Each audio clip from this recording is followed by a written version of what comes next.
Mais jusque-là, on a parlé des institutions, on n'a pas parlé des hommes. Alors, les hommes. Revenons sur les hommes. Si, j'en ai parlé des hommes à travers les institutions. Alors, cela nécessite... Allusive. Alors, parlons concrètement des hommes. Cela nécessite effectivement que l'intérêt, j'allais dire, du village commun de nos pays, vous voyez, je ne parle pas de l'intérêt général parce que c'est un terme occidental, du village commun de ce que j'appellerais le village commun de ce village populaire au sens du peuple, de tout le monde, pas au sens révolutionnaire du terme, soit pris en compte.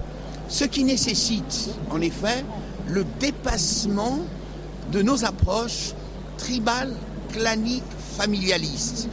Alors, bien entendu, ce sera une longue marche, car en effet, très très longue dans la mesure où la structure de nos pays, où la culture de nos pays repose sur une approche d'abord familialiste. Et il faut donc que ce problème soit mis sur la table, non pas comme invective, mais comme moyen de dépassement. Alors, en faisant appel au Mbongi Lucien Pambou, je suis un peu en réserve, d'autant plus que si vous me le confirmez sur le Mbongi, tout le monde n'a pas droit à la parole. Il y a certains qui doivent l'avoir. Et comment vous situez au moment où on va parler de démocratie et quand on parle le terme en lui-même? Vous avez entendu tout à l'heure, j'ai dit un pluriculturalisme. C'est tout un travail de synthèse et de va-et-vient entre la tradition et la modernité et trouver un juste équilibre.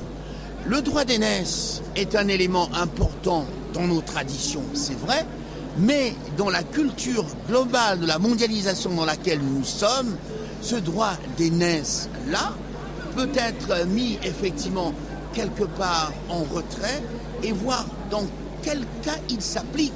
Il peut s'appliquer dans la résolution des conflits politiques. Vous voyez, le Sénat, par exemple, peut être constitué, ou une forme de Sénat est créée, peut être constituée par les anciens, bien entendu, mais dès lors qu'il s'agit sur le plan technique, technologique, la modernité, les jeunes, les intellectuels, les savants africains et les autres, et les savantes, doivent retrouver, bien entendu, leur place.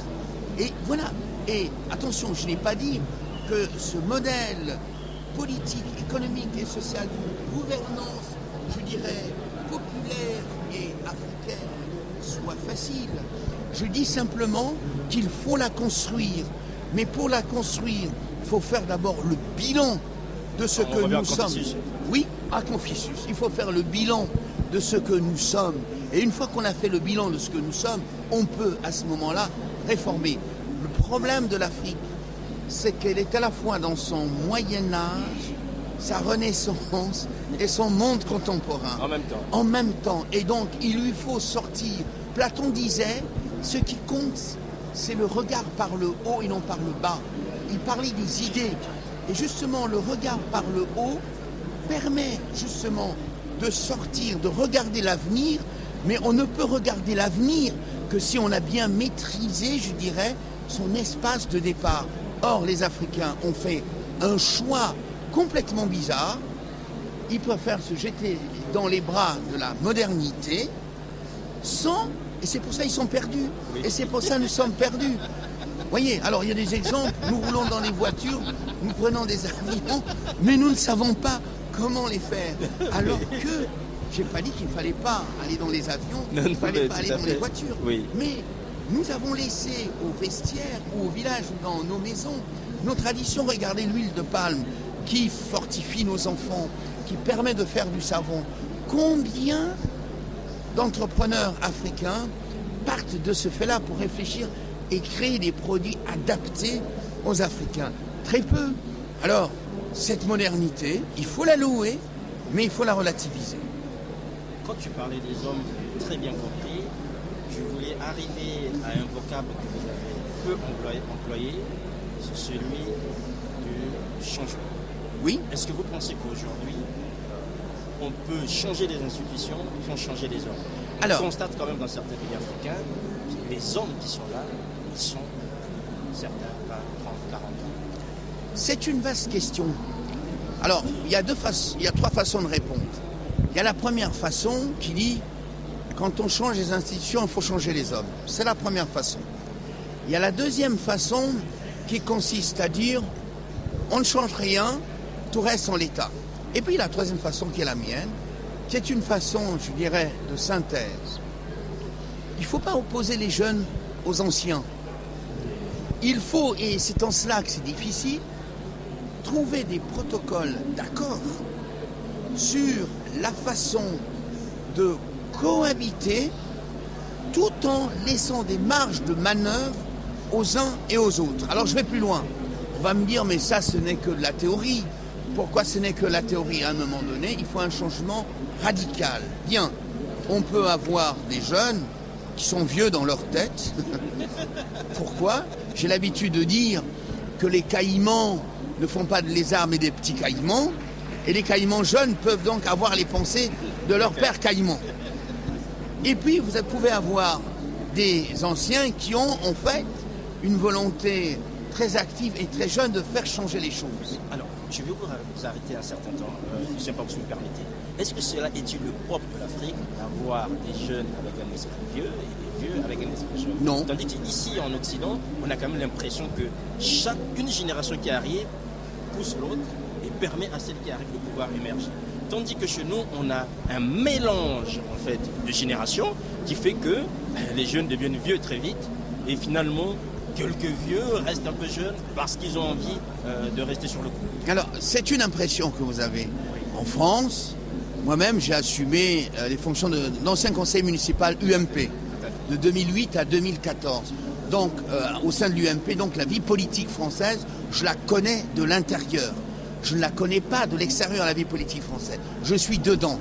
Eh bien, je note simplement que ce que vous venez de dire s'applique aussi à ce pays où vous avez l'impression qu'une génération pousse l'autre. Non, c'est une fiction, car en politique, la plupart du personnel politique fait de la politique un métier.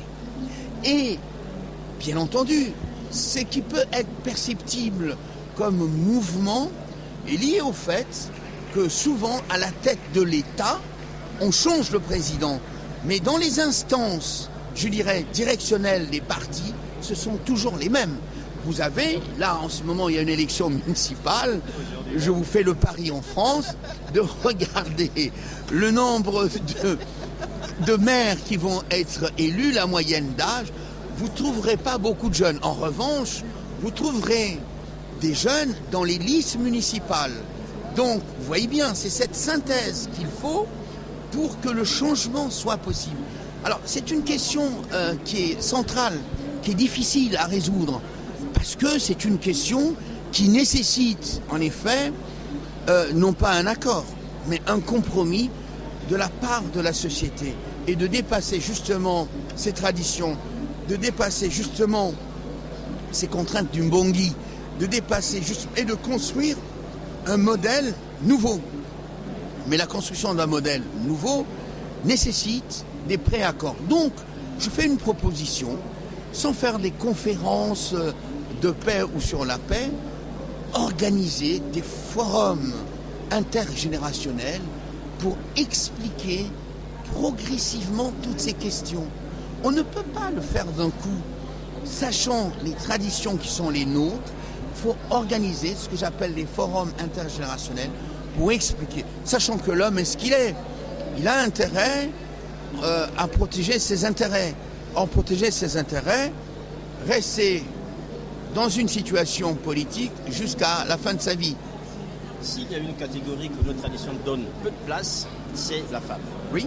J'aimerais que vous nous disiez, à la lumière de tout ce qu'on s'est dit sur des questions de paix, de gouvernance, de géopolitique, quel peut être le rôle de la femme africaine? C'est un rôle important. C'est un rôle important et les faits le montrent. Ce qui est assez intéressant, c'est qu'on n'a pas besoin de théoriser le rôle de la femme dans le développement puisqu'il existe à travers l'économie informelle. Et c'est un aspect justement de ce que j'appelle moi l'économie populaire. Cette économie populaire, cette économie informelle qui permet de nourrir une grande partie de la population ou des populations africaines.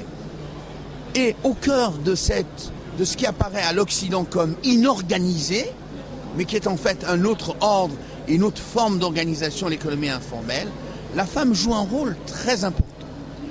Ces femmes-là, je prends des exemples très concrets, les Mama Beans au Togo qui vendaient des pâles, des tissus sur le marché, ont donné naissance à d'autres catégories de jeunes femmes, leurs filles, qui ont été à l'école, qui se sont instruites. Ces jeunes filles sont aujourd'hui au courant des outils de management, sont instruites et sont capables de gérer des entreprises de la même façon que les hommes. Il faut donc, sans faire la coupure, la césure, harmoniser les vieilles Mama Beans, vieilles par l'âge, leurs filles et leurs petites filles. Et il me semble qu'un des enjeux pour le développement de demain, c'est pas simplement passer de l'économie informelle où les femmes jouent un rôle important à l'économie formelle, c'est comment amener les femmes à prendre leur place. Il faut qu'elles l'occupent. Il ne faut pas qu'elles attendent que les hommes la leur donnent, parce que les hommes ne la leur donneront jamais.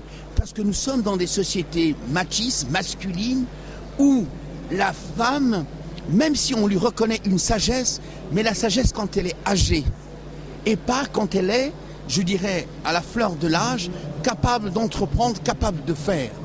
Donc, il ne faut pas simplement traiter le problème féminin comme une sorte de problème d'actualité, mais il faut remonter à ce qu'ont été les femmes dans l'histoire de nos pays. Vous aviez les Amazones au Bénin qui ont joué un rôle important dans la défense des rois. Vous aviez des femmes, effectivement, un Chimpavita, qui étaient des guerrières, donc des chefs de, je dirais, des chefs de guerre. Donc, ce n'est que dans ce que j'appellerais, après l'esclavage, la colonisation, où le rôle de la femme a été minimisé, où le rôle de la femme a été simplement confiné à un rôle de reproduction biologique, bien entendu, et avec une domination masculine. Donc, il me semble qu'il faut miser sur les femmes dans le développement, dans la vie politique, dans la vie économique. Il faut dépasser les textes dans lesquels on reconnaît la place de la femme et aller concrètement sur le terrain. Mais pour ça, il faut que les femmes aussi jouent leur rôle, non pas en essayant d'être comme les hommes, mais en restant femmes avec leur spécificité dans ce que j'appellerais une différenciation complémentarité. La différenciation parce qu'elles sont femmes, on n'est pas du même genre. La complémentarité parce qu'elles apportent une autre lecture à la vie politique, sociale et économique de nos pays. Cela signifie que vous pouvez soutenir la politique des quotas? Oui, oui, absolument. Absolument. Je suis l'un de ceux, si on veut faire avancer les choses, absolument mettre en place ce que j'appellerais la discrimination, effectivement, positive en direction des femmes. Absolument. Pourquoi ? À un moment donné, pour que les choses bougent, il faut les faire avancer. Vous ne pouvez pas les faire avancer en prenant simplement des décisions. Ça ne bougera pas pour les raisons que je vous ai dites, à savoir que les femmes, les hommes restent sur leur position et ne font pas bouger les choses. Vous restez dans l'actualité concrète sur cette question des femmes, et pour en terminer, Lucien Pambou, est-ce que vous pensez que l'arrivée de Mme Panza à la tête de Centrafrique est une très bonne chose? Je vais vous répondre en deux temps. C'est la première fois qu'en Afrique centrale, on voit une femme occuper, effectivement, le pouvoir central. La deuxième fois, occuper effectivement position centrale, après le Gabon. Oui, mais sauf que le Gabon, elle était dans une position, je dirais, de transition. Le Gabon, elle était dans une position de transition, alors que là, elle est peut-être dans une position de transition, mais je dirais sur un temps beaucoup plus durable. C'est la deuxième fois, alors, ce qui est une bonne chose. En Afrique de l'Ouest, on a au Libéria Madame Shirley Johnson. On a Madame Banda au Malawi. Bien, il faudrait que Madame Panza n'essaie pas de faire comme les hommes. Il faut que Madame Samba Catherine Panza reste une femme. Elle a montré sa capacité en 2003, quand elle était responsable, en effet, de la commission de dialogue, réconciliation entre le professeur Abel Goumba et un autre homme politique. Elle a fait en sorte que la vie politique centrafricaine fonctionne. Là, son problème, c'est que elle adopte les mêmes tares que les hommes, avec un gouvernement pléthorique, premièrement, à majorité masculine, mais ce qui est une bonne chose. Et deuxièmement, on ne voit pas stratégiquement sa position. Quelle est la lisibilité? Qu'est-ce qu'elle veut donner comme lisibilité? Récemment, le président Sassou disait il faut qu'il y ait une vraie réconciliation entre les Centrafricains. J'ai envie de dire oui, monsieur le président Sassou, une vraie réconciliation, mais qui porte sur quoi? Sur quelle base? Bien sûr qu'il faut une vraie réconciliation. Tout le monde a envie que les Centrafricains se réconcilient. Le problème que l'on veut évacuer, mais qui est un problème qu'il faut résoudre, ce n'est pas simplement un problème sécuritaire qui est important, c'est un problème du délitement social entre les populations à dominance ou à dominance effectivement musulmane et les autres dominances chrétiennes. Alors tout le monde balaie ça d'un coup de main, mais alors que c'est un des aspects importants et que les populations dites du Nord disent que jusque-là, depuis l'indépendance, nous n'avons jamais été aux affaires, que c'est notre tour maintenant d'arriver aux affaires. Donc il y a un problème qu'il va falloir résoudre en apportant pas simplement des réponses militaires et sécuritaires, mais des réponses politiques et sociologiques. C'est ça aussi le Mbongi, c'est ça aussi Confucius. Si tu veux réformer ton territoire, commence par te réformer toi-même. Or, Madame Samba, Catherine Ponza, a eu un parti pris en disant que c'est les anti-Balaka qui sont responsables. Il faut lutter contre eux. Très bien, luttons contre les anti-Balaka. Est-ce qu'on peut exterminer les anti-Balaka? Réponse non, parce que nous sommes dans des guerres asymétriques, des guerres civiles asymétriques, où en fait nous avons affaire à des confrontations entre des États et puis des groupuscules plus ou moins armés. Voilà le véritable débat, le véritable enjeu. Donc à Madame Ponza de réfléchir au fond sur cette question-là et d'apporter des réponses pas simplement sécuritaires, mais d'abord politiques et sociologiques. Merci Lucien Pambou. J'aimerais juste que vous disiez un dernier mot aux jeunes Africains. Aujourd'hui, certains sont perdus. On le voit finir à Lampedusa, pour d'autres dans des boîtes, entre 4 boîtes. Qu'est-ce qu'il faut leur dire pour qu'ils croient à ce continent aussi riche, mais dont ils ne perçoivent pas grand-chose, sinon rien? À la jeunesse, aux jeunesses africaines, car elles sont multiples. N'ayez pas peur du monde et de l'avenir. Ayez confiance en vous. Obligez vos aînés à bouger, à changer et à regarder ce que vous voulez faire. Expliquez-leur pour qu'ils n'aient pas peur de vous et avancez droit dans les yeux et droit dans le monde. L'avenir vous appartient. C'est cet avenir qui vous appartient qui fera changer la société et qui permettra aux anciens d'être fiers de vous. Voilà donc une fierté peut-être à reconquérir pour les jeunes Africains. C'est un entretien avec Lucien Pambou, qui est responsable donc du site internet du think tank géopolitique africaine et qui a partagé avec nous un moment très important sur toutes ces questions et sur l'Africa 24. Vous suivrez en fait toutes ces analyses sur Africa 24. Encore merci Lucien Pambou. À bientôt.